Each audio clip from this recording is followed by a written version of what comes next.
തുടർച്ചയായ അവഗണനകളിൽ കോൺഗ്രസ് നേതാക്കളോട് പരാതി ആവർത്തിക്കുകയാണ് ദീപ്തി മേരി വർഗീസ്. തനിക്കെതിരെ നടത്തിയത് നീതികെട്ട നീക്കമെന്നാണ് KPCC നേതൃത്വത്തോട് പരാതി പറഞ്ഞത്.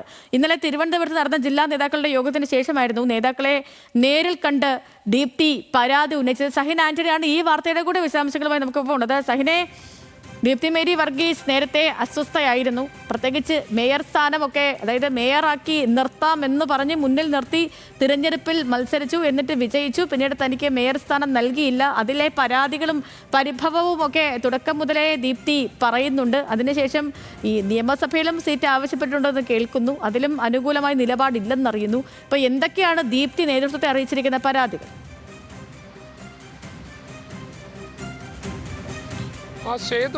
സേതു സൂചിപ്പിച്ചതുപോലെ തന്നെ കടുത്ത അതൃപ്തി ദീപ്തിക്ക് പല ഘട്ടങ്ങളിലും ഉണ്ടായിരുന്നു എന്നുള്ളതാണ്. അവരെ വേണ്ട രീതിയിൽ കോൺഗ്രസ് പരിഗണിച്ചില്ല, അല്ലെങ്കിൽ ജില്ലാ നേതൃത്വം പരിഗണിച്ചില്ല എന്നുള്ളത് തന്നെയാണ് ആക്ഷേപം. ഏതായാലും ആ ആക്ഷേപം ഒരിക്കൽ കൂടി ഊട്ടി ഉറപ്പിച്ചിരിക്കുകയാണ് ദീപ്തി.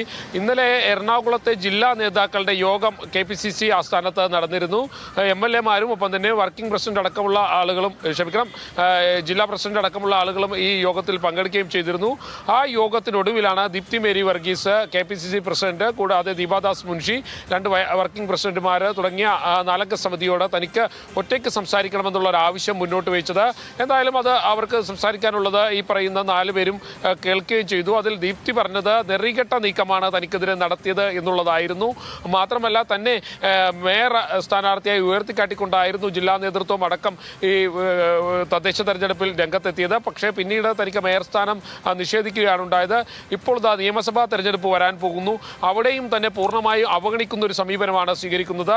മുൻപ് മേയറായി മറ്റൊരാളെ പരിഗണിച്ചപ്പോൾ അന്ന് നിയമസഭാ തെരഞ്ഞെടുപ്പിൽ വേണ്ട പ്രാതിനിധ്യം നൽകാമെന്ന് തന്നോട് ഉറപ്പ് നൽകിയിരുന്നു. എന്നാൽ അക്കാര്യങ്ങളൊക്കെ ഇപ്പോൾ പൂർണ്ണമായി നേതാക്കൾ മറന്ന നിലയിലാണ് എന്ന് ദീപ്തി ചൂണ്ടിക്കാണിക്കുകയുണ്ടായി.